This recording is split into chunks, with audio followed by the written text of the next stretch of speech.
समस्त को praise the Lord. तप मिश्र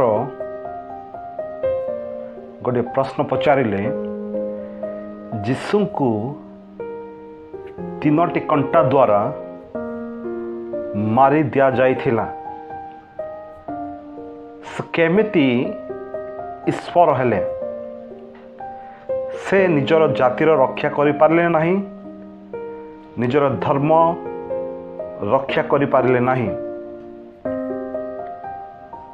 एवं नाली गामुछा मध्य गोटे प्रश्न पचारिले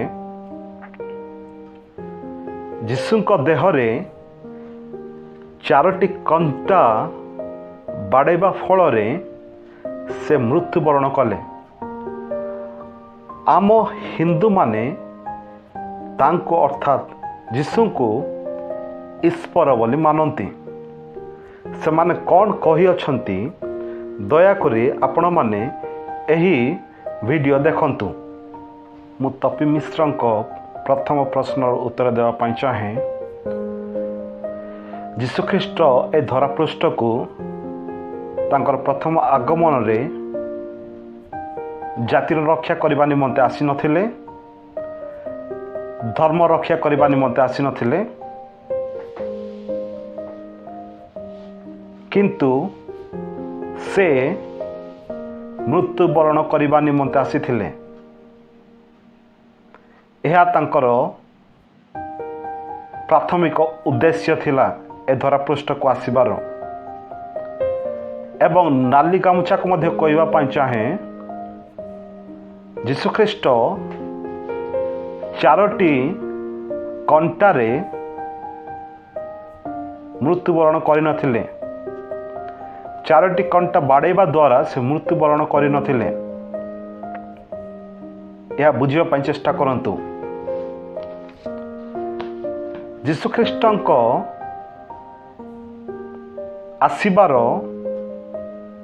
मुख्य उद्देश्य कौन थिला, अर्थात जीशुख्रीष्ट धरापृष्ठ कौन पाई से आसीथिले।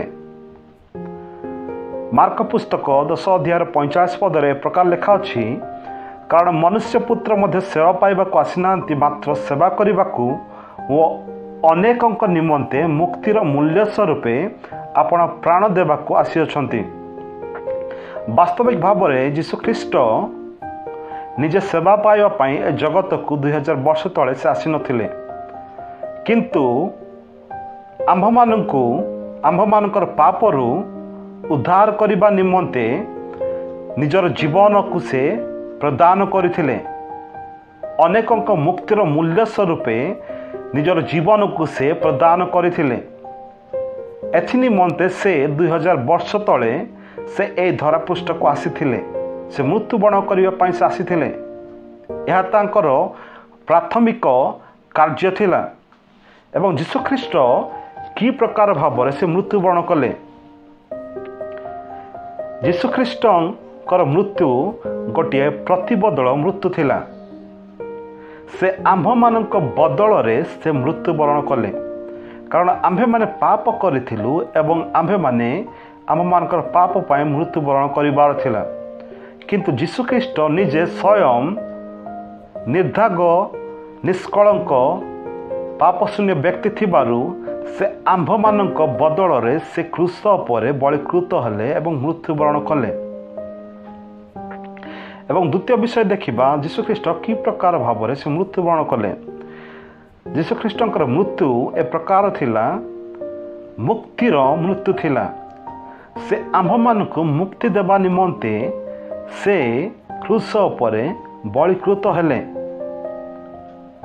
कारण आम्भे माने पापर बंधन रे थिलु एवं जीशुख्रीष्ट निजर रक्त को देई से आम्भमानଙ୍କୁ से पापर बंधन रु आम्भमानଙ୍କୁ क्रय कले एवं आम्भमानଙ୍କୁ स्वाधीनता प्रदान करियछंती, लिबर्टी प्रदान करियछंती,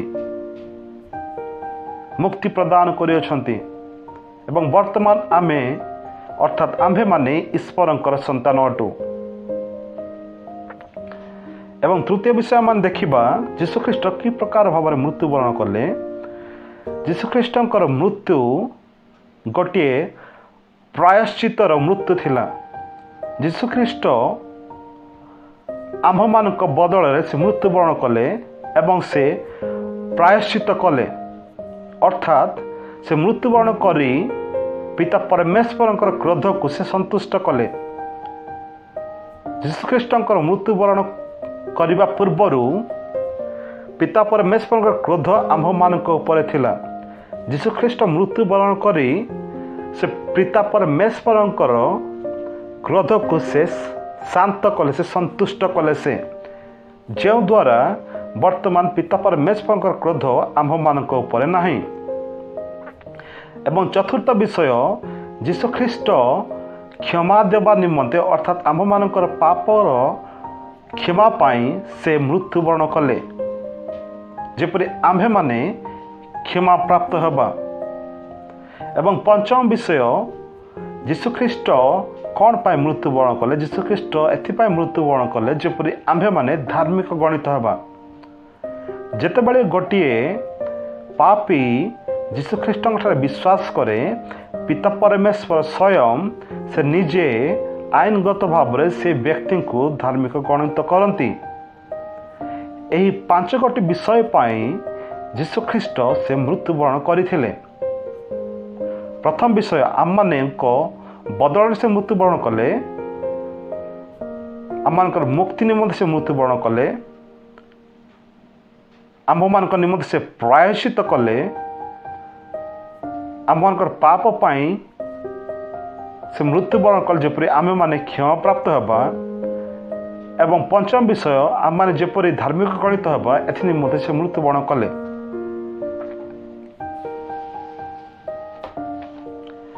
ଏବଂ ଯୀଶୁଖ୍ରୀଷ୍ଟଙ୍କର ମୃତ୍ୟୁ କି ପ୍ରକାର ଥିଲା?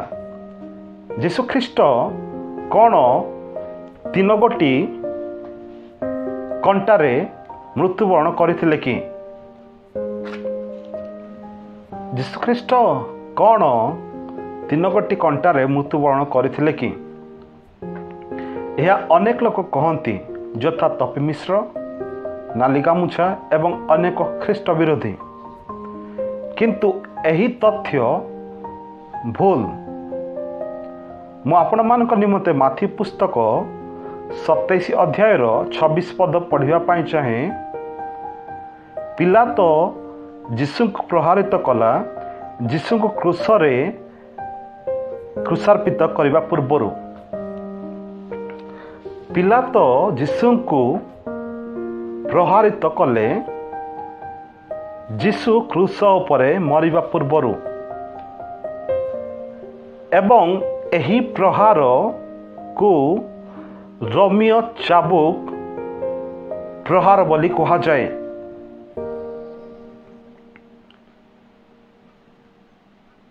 ଆମ୍ଭମାନଙ୍କୁ ଏହି ପ୍ରହାରର ଶବ୍ଦ ବୁଝିବାର ଅଛି।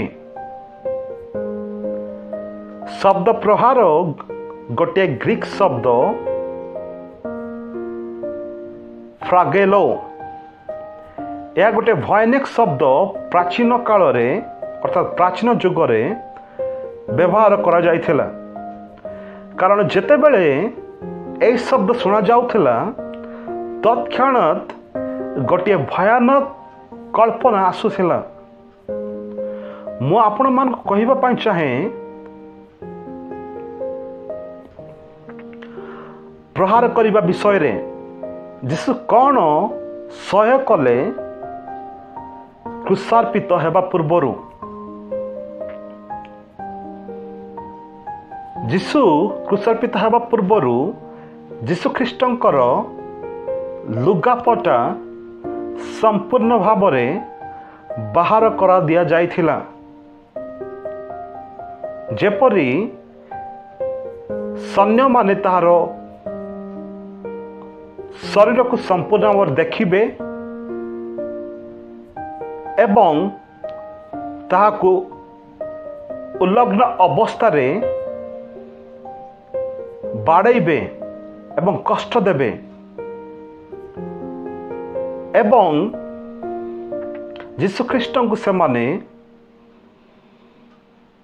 2 ଫୁଟ ସ୍ତମ୍ଭରେ ବାନ୍ଧିଲେ ତାର ହସ୍ତକୁ ବାନ୍ଧିଲେ ଏବଂ ସେମାନେ କ'ଣ କଲେ, ସେମାନେ ଗୋଟିଏ ଚାବୁକ ନେଲେ ଏବଂ ସେଇ ଚାବୁକରେ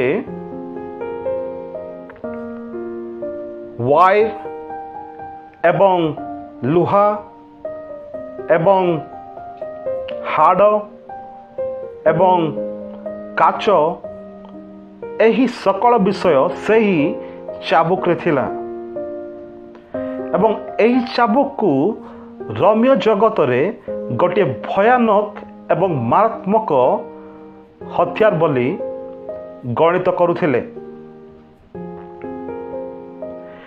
ଏହି ଚାବୁକ ଭୟାନକ ଏବଂ ମୃତ୍ୟୁତୁଲ୍ୟ ଥିଲା, ଯେ ପ୍ରହାରର ଧମକରେ ଜନଗହଳିକୁ ଶାନ୍ତ କରୁଥିଲା। ଯୀଶୁଖ୍ରୀଷ୍ଟଙ୍କୁ ଯେତେବେଳେ ସେମାନେ 2 ଫୁଟ ଖୁଣ୍ଟରେ ତାର ହସ୍ତକୁ ବାନ୍ଧିଲେ ଏବଂ ଯୀଶୁଖ୍ରୀଷ୍ଟଙ୍କୁ ବାନ୍ଧିଲେ, ଯେତେବେଳେ ସେମାନେ ବାନ୍ଧିଲେ ସେହି ସମୟରେ 2 ଗୋଟି ସୈନ୍ୟ ଯୀଶୁଖ୍ରୀଷ୍ଟଙ୍କୁ ବାଡ଼େଇବା ଆରମ୍ଭ କଲେ। ଯେତେବେଳେ ଯୀଶୁଖ୍ରୀଷ୍ଟଙ୍କୁ ବାଡ଼େଇବା ଆରମ୍ଭ କଲେ, ସେହି ସମୟରେ ଯୀଶୁଖ୍ରୀଷ୍ଟଙ୍କର ପିଠ ସମ୍ପୂର୍ଣ୍ଣ ଭାବରେ କଟି ଯାଇଥିଲା। ଯୀଶୁଖ୍ରୀଷ୍ଟଙ୍କର ମାଂସ ସମ୍ପୂର୍ଣ୍ଣ ଭାବରେ କଟି ଯାଇଥିଲା। ଯୀଶୁଖ୍ରୀଷ୍ଟଙ୍କର ମାଂସପେଶୀ ସମ୍ପୂର୍ଣ୍ଣ ଭାବରେ କଟି ଯାଇଥିଲା। ଯୀଶୁଙ୍କ ଅସ୍ଥିର ସଂଯୋଗକାରୀ ତନ୍ତୁ ଖଣ୍ଡ ଖଣ୍ଡ ହୋଇଯାଇଥିଲା। ଏବଂ ଯେତେବେଳେ ସେମାନେ ସେ ଚାବୁକ ଯୀଶୁଖ୍ରୀଷ୍ଟଙ୍କ ଶରୀରରୁ ବାହାର କରୁଥିଲେ, ସେହି ସମୟରେ ଯୀଶୁଖ୍ରୀଷ୍ଟଙ୍କର ମାଂସ ବାହାରକୁ ଚାଲି ଆସୁଥିଲା। ଏହା ଗୋଟିଏ ଦୁଃଖର ବିଷୟ। ଯୀଶୁଖ୍ରୀଷ୍ଟଙ୍କୁ ସେମାନେ ସ୍ୱତନ୍ତ୍ର ଭାବରେ ତାଙ୍କର ପିଠିରେ ବାଡ଼େଇଲେ, ଯୀଶୁଖ୍ରୀଷ୍ଟଙ୍କର ପିଛାରେ ବାଡ଼େଇଲେ, ଯୀଶୁଖ୍ରୀଷ୍ଟଙ୍କର ମୁହଁରେ ବାଡ଼େଇଲେ, ଯୀଶୁଖ୍ରୀଷ୍ଟଙ୍କର ଛାତିରେ ବାଡ଼େଇଲେ, ଯୀଶୁଖ୍ରୀଷ୍ଟଙ୍କର ପେଟରେ ବାଡ଼େଇଲେ ସେମାନେ। ଏବଂ ତାଙ୍କର ଶରୀର ସମ୍ପୂର୍ଣ୍ଣ ଭାବରେ ବିକୃତ ହୋଇଥିଲା। ତାଙ୍କର ସୌନ୍ଦର୍ଯ୍ୟ ସମ୍ପୂର୍ଣ୍ଣ ଭାବରେ ନଷ୍ଟ ହୋଇଯାଇଥିଲା। ଗୋଟିଏ ଐତିହାସିକ ଲେଖକ ଏ ପ୍ରକାର କହନ୍ତି, ସେହି ବ୍ୟକ୍ତିର ପିଠ ଏତେ କଟା ହୋଇଥିଲା ଯେ ରୋମୀୟ ପ୍ରହାର ଖାଇଲା ପରେ ତାର ମେରୁଦଣ୍ଡ ପ୍ରକୃତରେ ଦେଖାଯାଉଥିଲା। ଯୀଶୁଖ୍ରୀଷ୍ଟଙ୍କର ମେରୁଦଣ୍ଡ ପ୍ରକୃତରେ ଲୋକମାନେ ଦେଖିପାରୁଥିଲେ, କାରଣ ଏ ପ୍ରକାର ଭାବରେ ସେ ବ୍ୟକ୍ତିଙ୍କୁ ପ୍ରହାର କରାଯାଇଥିଲା।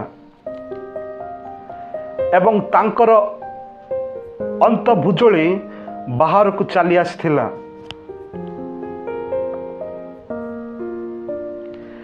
ଏବଂ ଆର୍ଲି ଚର୍ଚ୍ଚ ହିଷ୍ଟୋରିଆନ ଏଉସେବିୟସ୍ ଗୋଟେ ବିଷୟ କହିଲେ, ଯୀଶୁଖ୍ରୀଷ୍ଟଙ୍କର ଶିରା ଗୁଡ଼ିକ ବାହାରକୁ ଦେଖାଯାଉଥିଲା ଏବଂ ମାଂସପେଶୀ, ସ୍ନାୟୁ, ଅନ୍ତର୍ଭୁଜଳ ଖୋଲା ହୋଇ ଦେଖାଯାଉଥିଲା।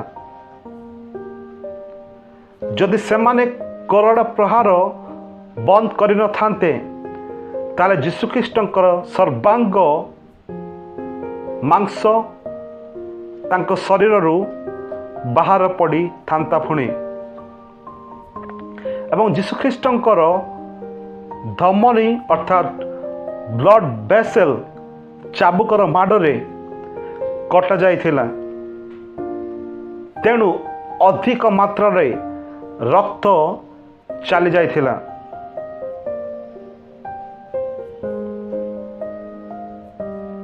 ଏହି ବିଷୟ ଗୁଡ଼ାକ ଯୀଶୁଖ୍ରୀଷ୍ଟ ସେ ଅନୁଭବ କଲେ କ୍ରୁଶ ଉପରେ ମୃତ୍ୟୁବରଣ କରିବା ପୂର୍ବରୁ।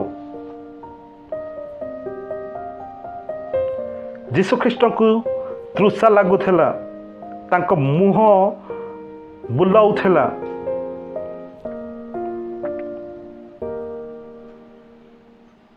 ତାଙ୍କର ରକ୍ତ ତାଙ୍କର ଶରୀରରୁ ସମ୍ପୂର୍ଣ୍ଣ ଭାବରେ ଚାଲି ଯାଇଥିଲା, କାରଣ ତାର ବ୍ଲଡ୍ ଭେସେଲ୍ ଧମନୀ ସମ୍ପୂର୍ଣ୍ଣ ଭାବରେ ଚାବୁକର ମାଡ଼ରେ ଖଣ୍ଡ ଖଣ୍ଡ ହୋଇଥିଲା।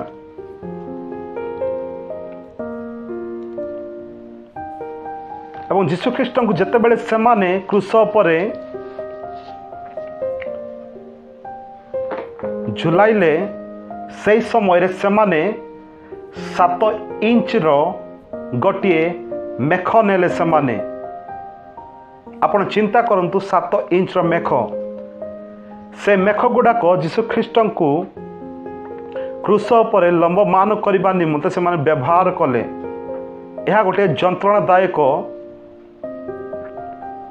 ମୃତ୍ୟୁ ଥିଲା, ଯାହା ଯୀଶୁଖ୍ରୀଷ୍ଟ ଆମ୍ଭମାନଙ୍କ ବଦଳରେ ଆମ୍ଭମାନଙ୍କ ପାଇଁ ସେ ମୃତ୍ୟୁବରଣ କଲେ। ଆମ୍ଭମାନଙ୍କ ପାଇଁ ସେ ଏହି ଯନ୍ତ୍ରଣାକୁ ସେ ନିଜ କ୍ରୁଶ ଉପରେ, ନିଜ ଦେହ ଉପରେ ସେ ବହନ କଲେ। This is what men did to our Lord. ଏହା ମନୁଷ୍ୟମାନେ ଆମର ପ୍ରଭୁଙ୍କ ପ୍ରତି କଲେ। Excuse me. God laid on him the iniquity of us all. ଏବଂ ପିତା ପରମେଶ୍ୱର ଆମ୍ଭମାନଙ୍କର ପାପକୁ ଯୀଶୁଖ୍ରୀଷ୍ଟଙ୍କ ଉପରେ ଥୋଇଲେ। He died to pay the penalty of sin. ସେ ପାପର ଦଣ୍ଡକୁ ଭରିବା ନିମନ୍ତେ ସେ ମୃତ୍ୟୁବରଣ କଲେ।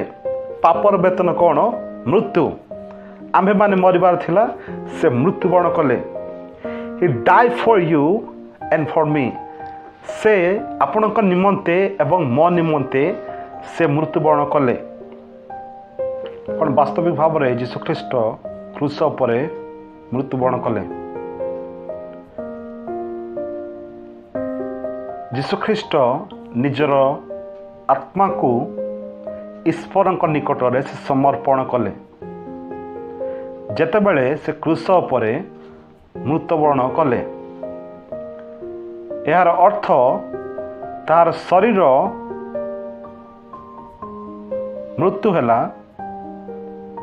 କିନ୍ତୁ ସେ ବିଲଫୁଲି ତାଙ୍କର ଆତ୍ମାକୁ ପିତାଙ୍କ ନିକଟରେ ସମର୍ପଣ କଲେ, କାରଣ ସେ ଈଶ୍ୱର ଥିଲେ। ଏ ଜଗତରେ କୌଣସି ମନୁଷ୍ୟ ନାହାନ୍ତି ଯେ ସେମାନେ ନିଜର ଆତ୍ମାକୁ ପିତାଙ୍କ ନିକଟରେ ସମର୍ପଣ କରି ମୃତ୍ୟୁବରଣ କରିବେ। କାରଣ ଯୀଶୁଖ୍ରୀଷ୍ଟ ନିଜେ କହିଲେ, ଜହନ ଲିଖିତ ସୁସମାଚାର 19:30 ଏ ପ୍ରକାର ଲେଖା ଅଛି, It is finished. Then bowing his head and giving up his spirit. ଯୀଶୁ କହିଲେ, ବର୍ତ୍ତମାନ ଶେଷ ହୋଇଅଛି।